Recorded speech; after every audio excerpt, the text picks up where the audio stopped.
Hello नमस्कार दोस्तों, सुप्रभात। कैसे हैं आप सभी? मैं गुंजन पांडे आप लोगों का फिर से स्वागत करता हूं अपने एजुकेशन प्लेटफॉर्म क्रैकर्स पॉइंट पे। तो बच्चों, हम लोग को टॉपिक पढ़ रहे हैं नंबर सिस्टम के बारे में। तो कल हमने जहां टॉपिक छोड़ा था उससे आज आगे से हम अपने टॉपिक की शुरुआत करेंगे। तो बच्चों, आज हम आपको बताएंगे कि संख्या के कुछ प्रकार, संख्या कितने के कौन कौन प्रकार हैं, कितने प्रकार की संख्या होती है, आज मैं इसे बताऊंगा। और आपसे आग्रह है कि आप इसे अपने कॉपी में नोट जरूर कीजिएगा। बच्चों, बहुत महत्वपूर्ण टॉपिक है, ध्यान देके आपको इसे पढ़ना है। तो चलिए मैं बताता हूँ कि कौन कौन सी संख्या है। तो पहली होती है प्राकृत संख्या। तो प्राकृत संख्या के नाम से ही स्पष्ट है कि प्राकृत संख्या कैसी किस प्रकार की संख्या है। तो ये जो है प्राकृत है, यानी एक से लेकर जो भी संख्या चल रही है उसे हम प्राकृत संख्या कहेंगे। आपका जहां तक अनंत तक जाए सारी प्राकृत संख्या है, 1 2 3 4 5 6 7 8 9 10 100 1000, उसके बाद 10,000, फिर 1,00,000, जहां तक चली जाए। दूसरी आ गई आपको कौन सी संख्या? तो बच्चों, पूर्ण संख्या। तो पूर्ण संख्या हम किसे कहेंगे? तो जितनी भी संख्या है प्राकृत संख्या, अगर हम उसमें जीरो मिला दें तो पूर्ण संख्या आ जाएगी, यानी जीरो प्लस प्राकृत संख्या।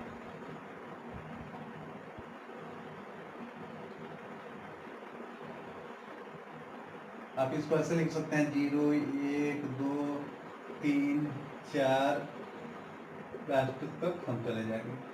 पूर्ण संख्या, प्राकृत संख्या में अगर हम जीरो मिला देते हैं तो वो संख्या आपको हो जाएगी पूर्ण संख्या। और तीसरी संख्या हो जाएगी आपको सम संख्या।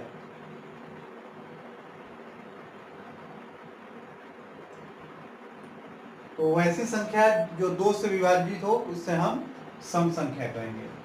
जैसे 2 4 6 8 10 12 14 16 18 20 22 24 जहां तक चली जाए 2 से विभाजित हो जाए, आपको सम संख्या हो जाएगी। उसके आगे फिर आपको हो जाएगी विषम संख्या। तो विषम संख्या जो होती है, इस प्रकार की संख्या कभी भी 2 से आपको विभाजित नहीं होगी। सम संख्या 2 से विभाजित होगी और विषम संख्या 2 से कभी विभाजित नहीं होगी। हो जाएगी 1 3 5 7 9, जो भी जहां तक चली जाए, जो संख्या 2 से विभाजित ना हो विषम संख्या हो जाएगी। आगे की संख्या मैं बताता हूं, अभाज्य संख्या। अभाज्य संख्या, तो कोई आपसे पूछ दे कि अभाज्य संख्या किसे कहते हैं, तो आपका डेफिनेशन होगा कि वो ऐसी संख्या जो अपने आप को छोड़कर किसी अन्य संख्या से ना कटे, उसे हम अभाज्य संख्या कहेंगे। जैसे आपका हो जाएगा 1 हो गया, 3 हो गया, 5 हो गया, 7 हो गया। 9 तो विषम है लेकिन अभाज्य है नहीं, भाज्य है। फिर क्यों? तो 9 आपको 3 से कट जाएगी। फिर 11 आपको अभाज्य हो गया, फिर 13 हो गया। 15 तो विषम है लेकिन अभाज्य होगा नहीं होगा। क्यों नहीं होगा? तो 15 आपको 5 से विभाजित हो रही है। तो 17 19 फिर 21 हो गया, फिर 23 से आगे तक चली जाएगी। तो बच्चों इसे नोट कीजिए, मैं इसके बाद आगे बता रहा हूं आपको।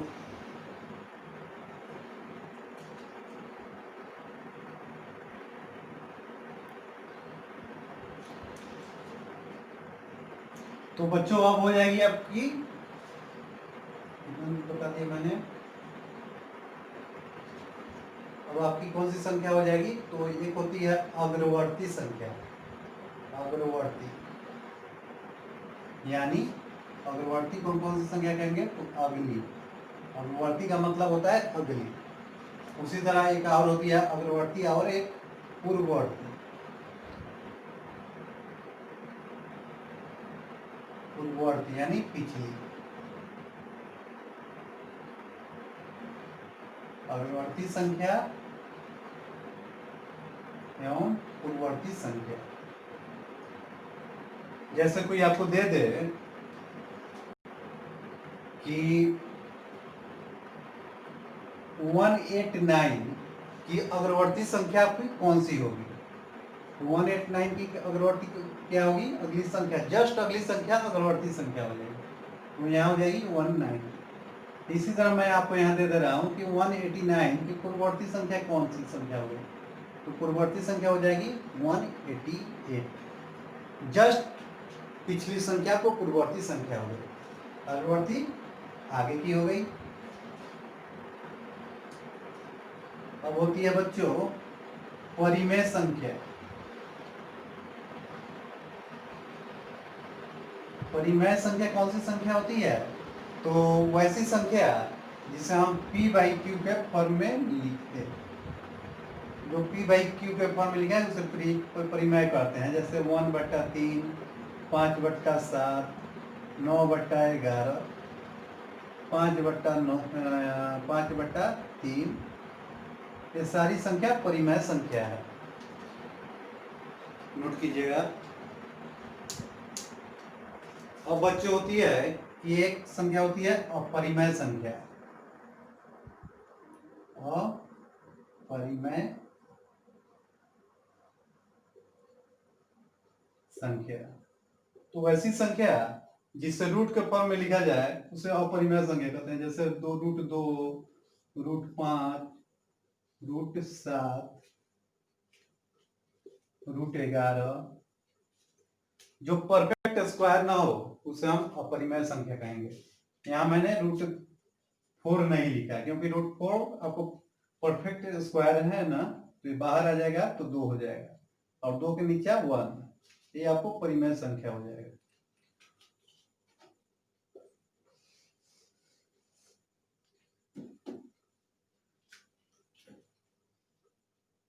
अग्रवर्ती, पूर्ववर्ती, परिमेय, अपरिमेय, उसके बाद हो गई आपको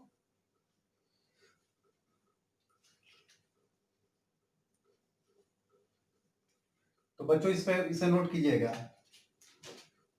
मैं एक क्वेश्चन आपको बताता हूँ, गौर कीजिएगा उस क्वेश्चन को।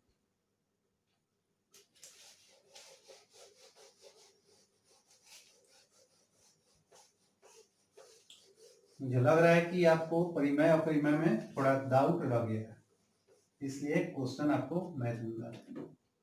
अगर क्वेश्चन में आपको दे दिया जाए कि निम्न में कौन सी संख्या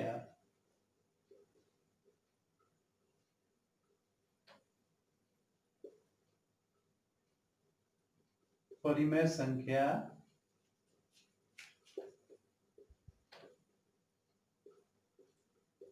है,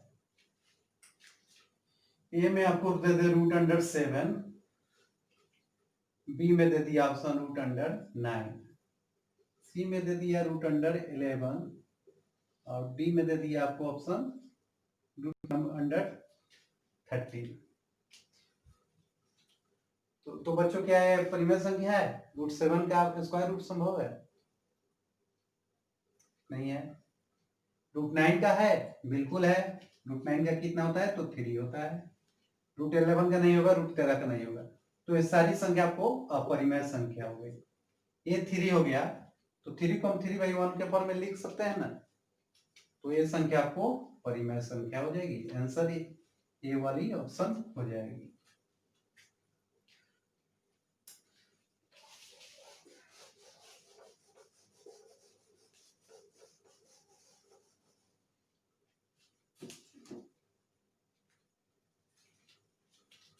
तो बच्चों अब होती है एक संख्या दशमलव संख्या। दशमलव संख्या, ये जो दशमलव संख्या है ये भी आपको 2 प्रकार की होती है। एक होती है शांत दशमलव,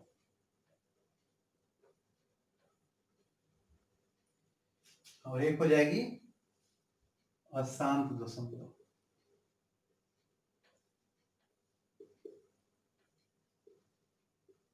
तो शांत दशमलव कैसे संख्या हो गई, तो देखिए 1/2, इसका वैल्यू कितना होगा, तो 0.5। एक स्थान तक जाकर रुक गई, जैसे 1/4 हम दे दिए, तो इसका वैल्यू कितना होगा, 0.025, सॉरी, हाँ 25 हो गया। तो ये भी एक जगह तक जाकर रुक गई। लेकिन अशांत दशमलव किससे कहेंगे हम, तो वैसी संख्या जिसकी वैल्यू लगातार कभी आपको रुके नहीं, वैल्यू आपको अनगिनत तक चला जाए, जैसे 1/3 हम देती है, तो इसका वैल्यू कौन होगा, क्या होगा, 0.3333। इसका परफेक्ट मान कभी आएगा ही नहीं। उसी तरह एक संख्या और हो गया, क्या देते हैं हम,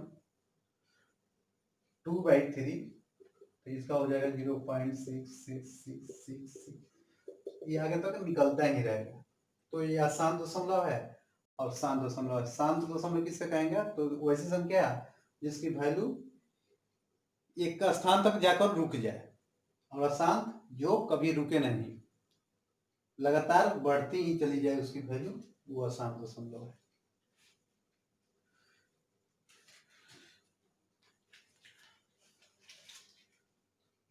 तो बच्चों, दशमलव संख्या कितनी प्रकार की हुई, 2 प्रकार की, शांत दशमलव एवं अशांत दशमलव।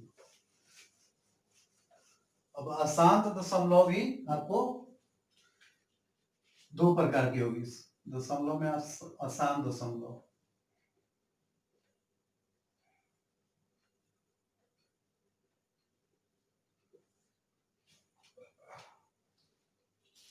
एक हो गई अशांत,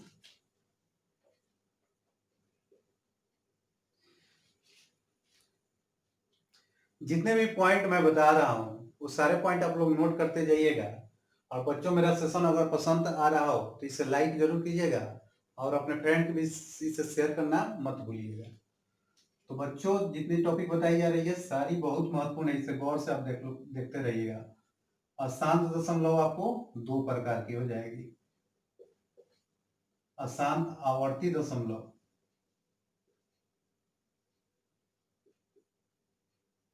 और एक हो जाएगी अशांत अनावर्ती दशमलव।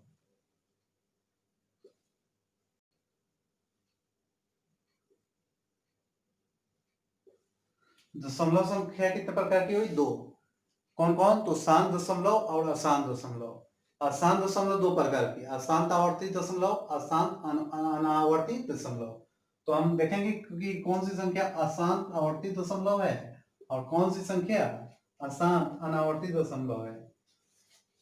तो बच्चों, वैसी संख्या जिसका वैल्यू पॉइंट के बाद सेम आती रहे उसे हम अशांत आवर्ती दशमलव कहेंगे। जैसे 0.666666 सेम वैल्यू याद रही आपको, तो ये अशांत आवर्ती हो गई। अनावर्ती कौन सी है, तो ऐसी संख्या जिसकी वैल्यू पॉइंट के बाद बदलती रहे, जैसे 5 4 3 2 1 7 9 6 3 2 5, ऐसी वैल्यूज बदलती रहे, कोई सेम वैल्यू आए ना है, तो उसे हम कहेंगे अशांत अनावर्ती दशमलव।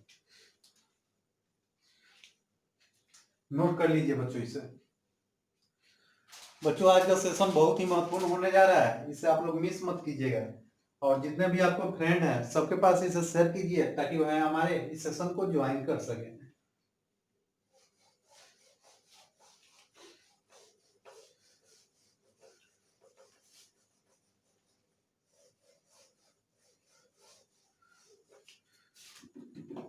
तो बच्चों, अब मैं कुछ स्पेशल फॉर्मूला लिखने जा रहा हूँ, जिसके बिना आप नंबर सिस्टम का कोई भी सवाल नहीं बना सकते हैं।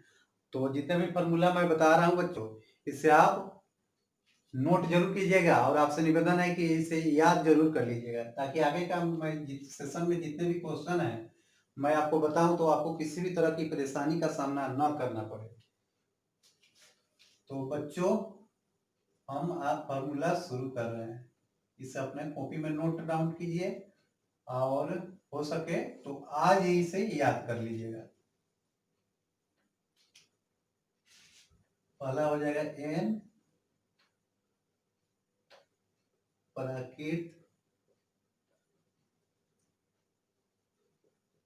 प्राकृत संख्याओं का योग।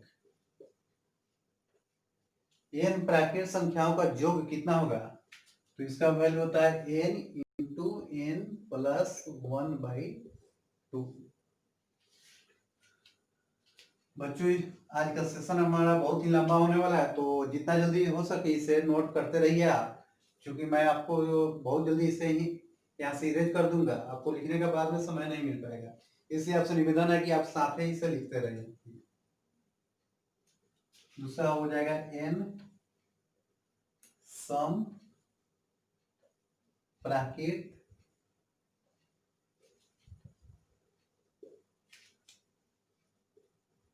संख्याओं का n सम प्राकृत संख्याओं का योग बराबर n into n plus 2।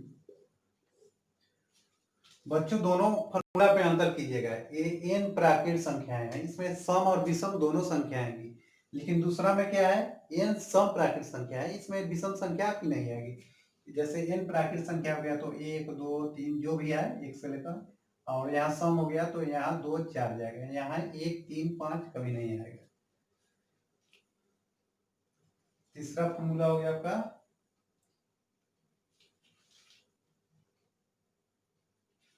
n विषम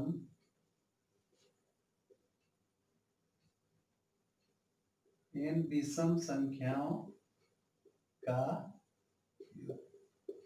ऊपर वाला था n सम संख्याओं का योग, और नीचे हम दे रहे हैं n विषम संख्याओं का योग कितना होगा। तो इसका वैल्यू होता है n स्क्वायर। n विषम संख्याओं का योग n स्क्वायर। बच्चों इसे नोट करते रहिएगा, जितना जल्दी हो सके इसे नोट करते रहिए आप। n तक वर्गों का योग, किसी संख्या के n तक अगर वर्ग दे दिया जाए तो उसका योग क्या होगा।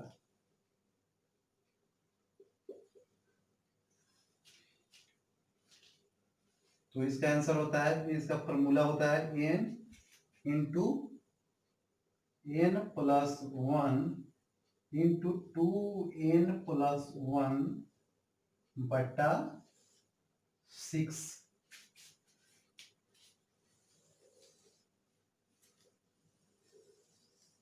इसे नोट डाउन कीजिएगा बच्चों, जितना जल्दी हो सके आप लोग इसे नोट करते रहिए। हमारा सेशन बहुत लंबा आज चलने वाला है।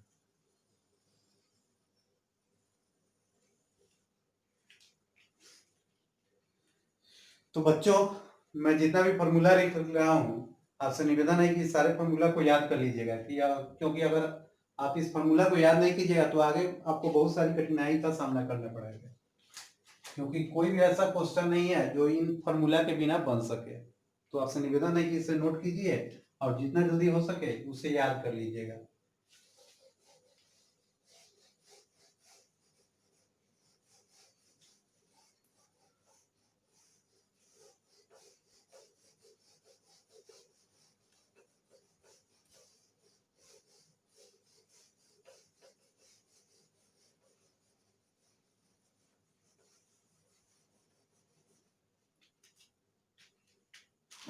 तो आइए अब हम आगे सेशन को बढ़ाते हैं। तो कहाँ तक मैंने बता दिया था, n तक वर्गों का जो बताया था। अब अगर दे दे किसी संख्या के किसी n संख्या के घनों का जो, पहला तो वर्ग था, लेकिन अगर यहाँ पे अब घन दे दे तो इसका फॉर्मूला क्या होगा। तो इसका फॉर्मूला बच्चों हो जाएगा n square into n plus 1 का होल स्क्वायर बट्टा 4। इसे नोट डाउन कर लीजिए। जितने भी फॉर्मूला मैं बता रहा हूँ आगे बहुत काम आने वाली है, तो फॉर्मूला के साथ कोई कोताही ना करें। इसे आप लोग जितना जल्दी हो सके नोट कीजिए और साथ में याद करते रहिए। n तक घनों का योग n square into n plus 1/4। अगर यही आपको दे दे वर्ग का कुछ जो तो यहाँ हम क्या लिखेंगे n into n plus 1 into 2n plus 1/6। ये दोनों टर्म याद रखिएगा। वर्ग दे दे तो n square into n plus 1 का होल स्क्वायर बाई 4। अब वर्ग दे दे तो n into n plus 1 into 2n plus 1 by सभी का 6।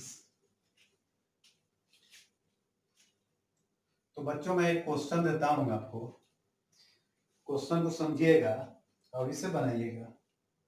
अगर दे दे कि प्रथम 60 प्राकृत संख्याओं का योग ज्ञात करें। प्रथम 60 प्राकृतिक संख्याओं का योग ज्ञात करें। या इस क्वेश्चन को आपको ऐसे भी दे सकता है 1 plus 2 plus 3 plus 4 plus 5 plus करते करते आपको यहाँ आ जाएगा प्लस 58 प्लस 59 प्लस 60 का मान ज्ञात करें। दोनों क्वेश्चन बच्चों सेम है, गौर कीजिएगा। प्रथम 60 प्राकृतिक संख्याओं का योग ज्ञात करें। तो प्राकृतिक संख्या हमने कहा क्या कहा था, तो एक से लेकर जो भी संख्या स्टार्टिंग होती है जहां तक चली जाए सारी संख्या प्राकृतिक होगी। तो 60 तक आपको जाएगी, यहाँ 60 दे दिया। तो उसी को यहाँ पे आपको क्वेश्चन को मान ज्ञात करने के लिए अगर दे दे तो घबराना नहीं है, दोनों का वैल्यू आपको सेम है। तो हमने क्या बताया था, प्रथम प्राकृतिक संख्या का योग n प्राकृतिक संख्या, तो हमने बताया था n इंटू n प्लस 1/2। तो बच्चों यहाँ n की वैल्यू क्या है 60। तो 60 गुना 61/2, 2 को 60 सेकंड से करेंगे 30 हो जाएगा। इसको गुना कर देंगे 3 6 3 जा 18। तो 18 13 आंसर हो जाएगा।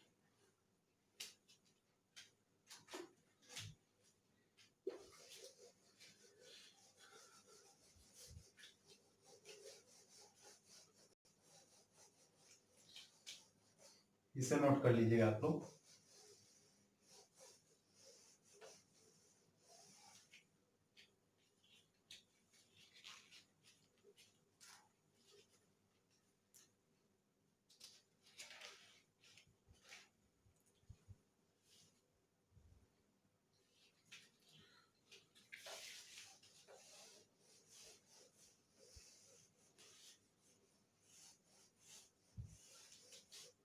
बच्चों एक क्वेश्चन और मैं दूंगा आपको, इसे गौर से आप देखिएगा। दे दे अगर 61 plus 62 plus 63 plus 64 plus 65 plus ऐसे ही करते करते आपको लास्ट में आ जाए 200 का मान ज्ञात करें।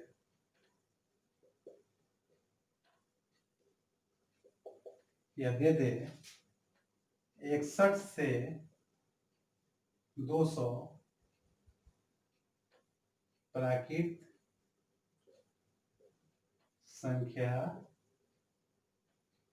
का मान ज्ञात करें।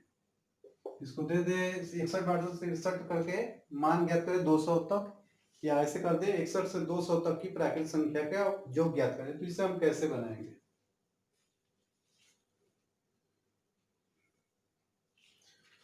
तो बच्चों हम लोगों ने फॉर्मूला क्या पढ़ा था कि प्रथम n प्राकृतिक संख्याओं का योग। तो यहाँ हमारा स्टार्टिंग 61 से हो रहा है। तो कहने का मतलब क्या है कि इसको हम क्या कर सकते हैं, 1 से 200 प्राकृतिक संख्या 1 से 200 प्राकृत संख्या, ठीक है, माइनस 1 से 60 प्राकृत संख्या।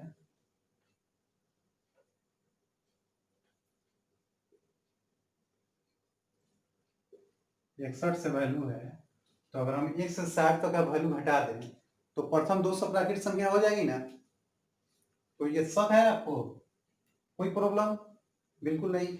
1 से 200 तक हम गए, अब फिर 1 से 60 घटा दिए तो 61 से मेरा वैल्यू हो गया। तो हमको सिम करना है, तो प्राकृत संख्या का मान क्या होता है, n इंटू एन प्लस 1/2, तो 200 गुना 200 1/2 माइनस 60 यहाँ है, तो 60 गुना 61/2, यहाँ 2 से 2 कैंसिल हो गया, इसका वैल्यू हो गया 20,100 से यहाँ 2 से 3 हो गया, तो यहाँ 0 हो जाएगा, 3 3 1 जा 3 और 3 6 जा 80, तो हम इसमें इसको घटा देंगे। 10 से 0 से 0 0, 0 से 3 गया 7, ये हो गया 10, 10 से 8 गया 2, ये हो गया 90, 90 से 1 गया 18, यही आंसर हो जाएगा।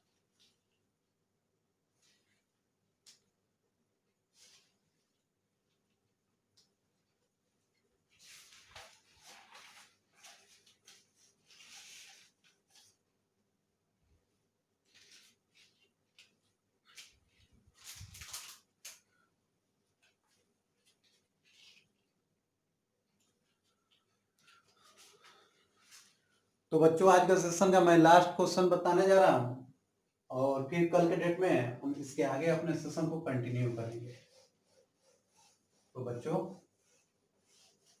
इस क्वेश्चन को आप समझने का कोशिश कीजिए।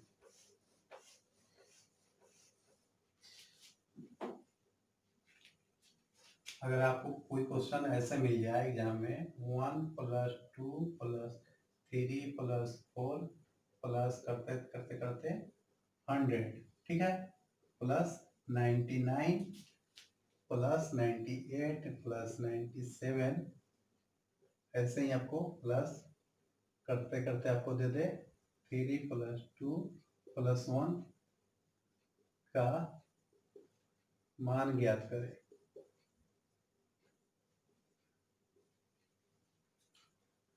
अगर बच्चों ऐसे क्वेश्चन आपको दे दिया जाए तो हम इस प्रकार के क्वेश्चन को कैसे सोल्यूशन करेंगे, तो गौर कीजिएगा। एक सीरीज जा रही है ऐसे 1 से 100 जा रही है ना, फिर यहाँ आपको रिवर्स में 100 से कर 1 आ रही है, गौर कीजिएगा, आ रही है, बिल्कुल आ रही है। तो प्रथम 100 प्राकृत संख्या का योग, और यहाँ भी प्रथम 100 प्राकृत संख्या का योग, यानी कहने का अर्थ है कि 2 बार हमको प्राकृत संख्याओं का योग ज्ञात करना है। तो प्राकृत संख्या का योग क्या होता है, n इंटू एन प्लस 1/2, यही होता है ना।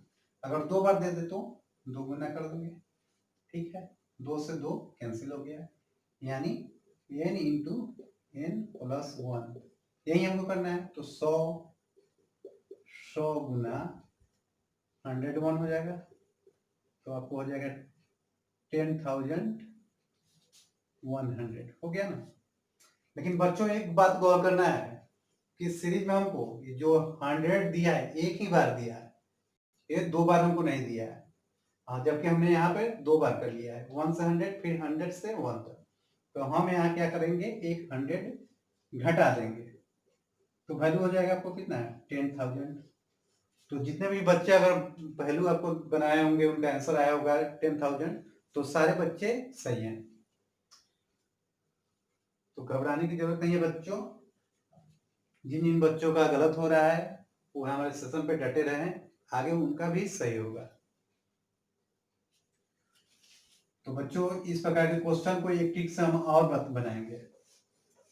एक तरह से तो हमने 100 घटा दिया, यहाँ 100 फिर 100 से आपको 1 तक है। अब यहाँ बच्चों आप गौर कीजिएगा, यहाँ आप गौर एक बात कीजिएगा। अगर इस तरह के क्वेश्चन आपको दे दे तो देखिएगा 99 है, 1 से 99 प्लस 99 से 1 दोनों में है, 100 नहीं है, 100 एक ही में है, जबकि 1 से 99 तक दोनों में है। तो हम इसको क्यों ना 1 से 99 तक प्राकृतिक संख्या का योग ज्ञात करें और फिर बाद में हम 100 जोड़ दें। तो दूसरे ट्रिक में हम यही करेंगे, n इंटू n प्लस 1/2 और 2 बार ये क्रिया 2 बार हो रही है, 1 से 99 फिर 99 से 1, तो इसमें हम 2 से गुना कर दिए, 2 2 कैंसिल हो गया, बराबर n इंटू n प्लस 1। और यहाँ एक 100 आपको बाकी थी, तो यहाँ 100 हम जोड़ दिए। कोई दिक्कत नहीं होनी चाहिए आपको।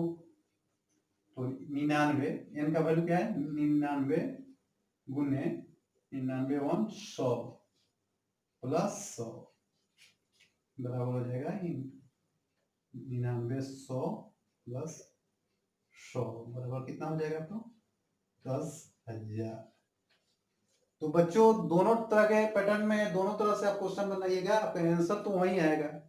अब आपको जो भी अच्छा लगे, पहले बार हम इस पैटर्न को फॉलो करें, दूसरे बार में या तो 1 से 99 तक ले और बाद में 100 जोड़ दें, या आप दोनों में सेम को 100 कॉमन ले लीजिए और बाद में 100 घटा दीजिए।